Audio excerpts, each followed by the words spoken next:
Hi, my name is Andrew Berg. I'm one of the creators of Sketchy Micro, and I'll be guiding you through this chapter on staph and strep.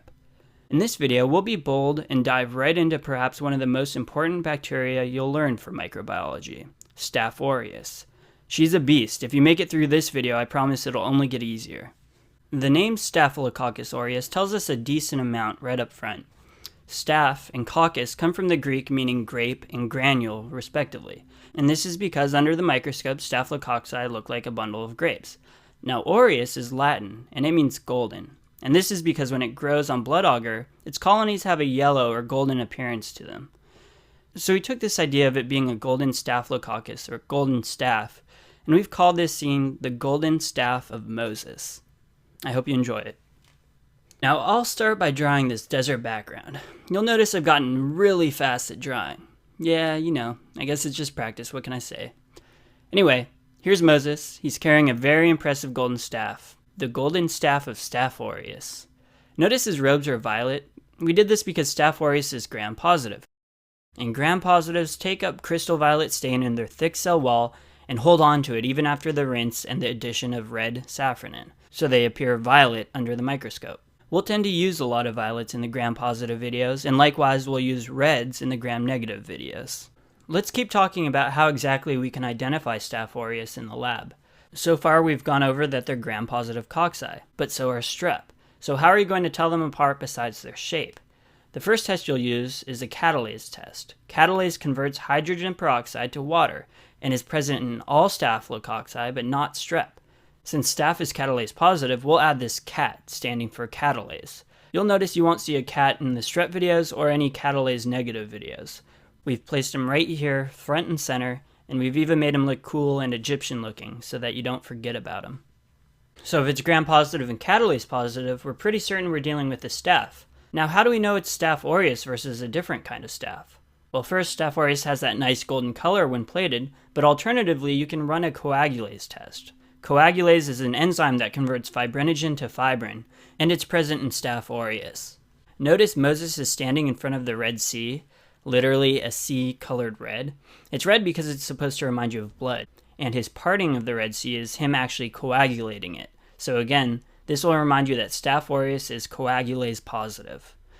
Another way to differentiate Staph aureus from other types of staph is that it's beta hemolytic. We'll have Moses carrying this bright red light bulb with a B inside of it. This is our symbol that we'll always use for a beta hemolysis. We've designed it to look like a red light bulb because when looking at a petri dish showing beta hemolysis, it looks kind of like a glowing halo of light on a red backdrop. We're trying to convey that here.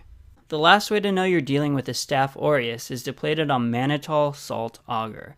The salt selects for only Staphylococcus species, and you can also differentiate whether or not it can ferment mannitol. If it can ferment mannitol, as in the case of Staph aureus, it'll turn the agar yellow. If it can't, the agar will stay pink. So to represent its ability to ferment mannitol, we'll draw this tall man here behind him. Tall man, or if you flip those, man tall, mannitol. A little bit of a stretch, I know, but I think you've got it. And we'll have him wearing bright yellow clothes. To remember, the mannitol fermenters turn the agar bright yellow. Now let's turn our attention to this big letter A in Moses' staff. You may have smartly assumed that this staff stands for aureus, but you'd be wrong. It actually stands for protein A, and it's the main virulence factor for Staph aureus. So you should definitely know it, and even better, you should know how it works. Protein A is a component of the Staph aureus cell wall, and it can bind the Fc portion of immunoglobulins. To visually represent this, we'll show the A binding an antibody at the Fc region. By doing this, protein A prevents complement from binding the same region, working to prevent opsonization and phagocytosis. All of this better enables it to colonize its host. Which brings me to my next point.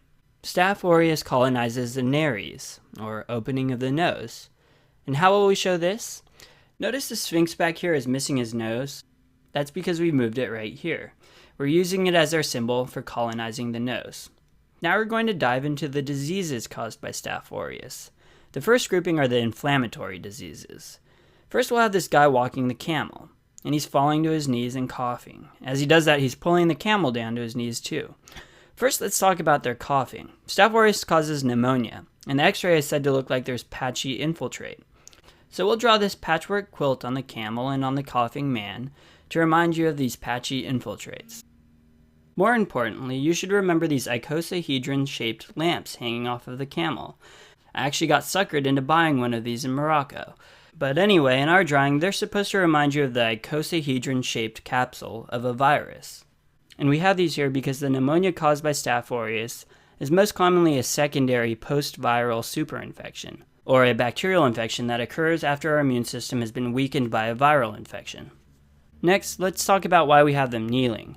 Well, it's because we wanted to draw attention to their knees, so we'll even add bandages to the camel's knees. And this should tell you that they have joint problems. And in this case, it's from septic arthritis. Staph aureus is the most common cause of septic arthritis in adults. Staph aureus causes a range of skin infections like cellulitis, impetigo, furuncles, which are boils, or carbuncles, which are slightly larger boils, and abscesses. But on tests, they tend to stick more towards the really nasty abscesses. So we'll make these camels' humps covered with red cloth, and this way they look like some really large erythematous abscesses. Over here we have a camel getting spooked and running in a full camel sprint towards the edge of a cliff. This poor passenger is really freaking out, and rightly so. She's clutching her chest in fear. So this camel getting spooked out of nowhere and starting to sprint should make you think of a really rapid onset. It just happened out of nowhere, and all of a sudden you're at the edge of a cliff. We're using her clutching her chest and having the hearts all over the camel to signal heart problems, specifically endocarditis. So altogether, Staph aureus causes rapid onset or acute bacterial endocarditis. In question stems, you should be thinking about Staph aureus endocarditis in someone that's an IV drug user. And in these cases, it's generally a right-sided heart infection, especially in the tricuspid valve. So first, to remember IV drug users, rather than drawing her and the camel shooting up somewhere in a bathroom stall, we'll stick to something more appropriate for this era, and we'll draw a mortar and pestle with these weird medication vials. These drugs will remind you of IV drug use. To remind you that tricuspid is the most commonly affected valve, we'll draw these three, or tri-pyramids lined up directly behind her. Staph aureus is also the most common cause of osteomyelitis in adults, so we'll add some fish bones here. Fish bones left out in the sun like this would be really rancid and smelly, which should clue you into some sort of infection of the bone. It'll be the symbol we always use for osteomyelitis, but this time we'll add two, because Staph aureus is the most common cause of osteomyelitis. Now I'll talk about the toxin-mediated diseases caused by Staph aureus. The first is called scalded skin syndrome. We'll draw this bald gentleman with his turban off, just roasting in the sun, getting really sunburned, or you could say his skin is getting scalded. And just like a sunburn, in scalded skin syndrome, your skin will begin to peel off. This is all mediated by exfoliative toxin, a protease.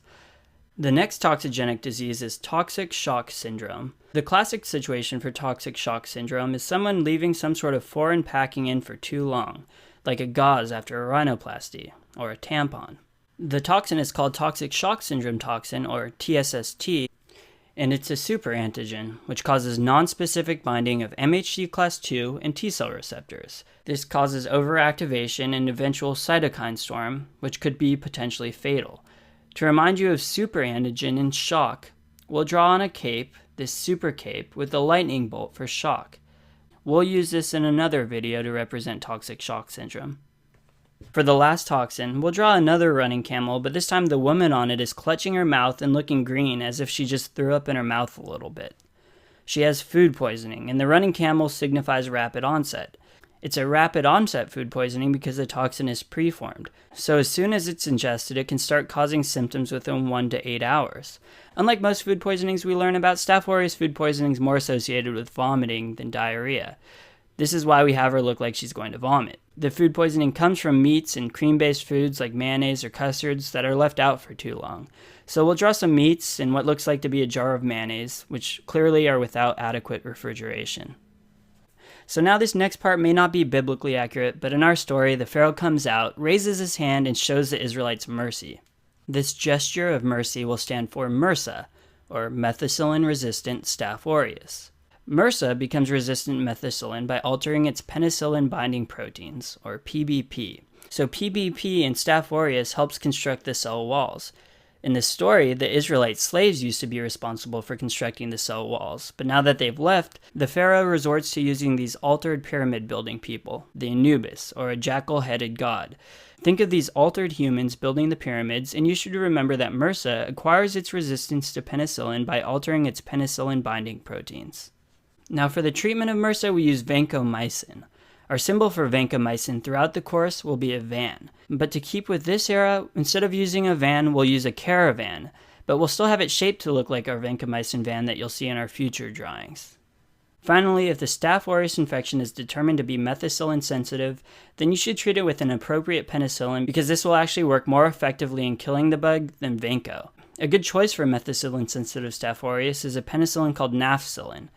We'll change this pharaoh's staph into a pencil. Pencils are a symbol for penicillin, and a good mnemonic people use is NAF for staff, which we've illustrated by substituting a staff for a pencil.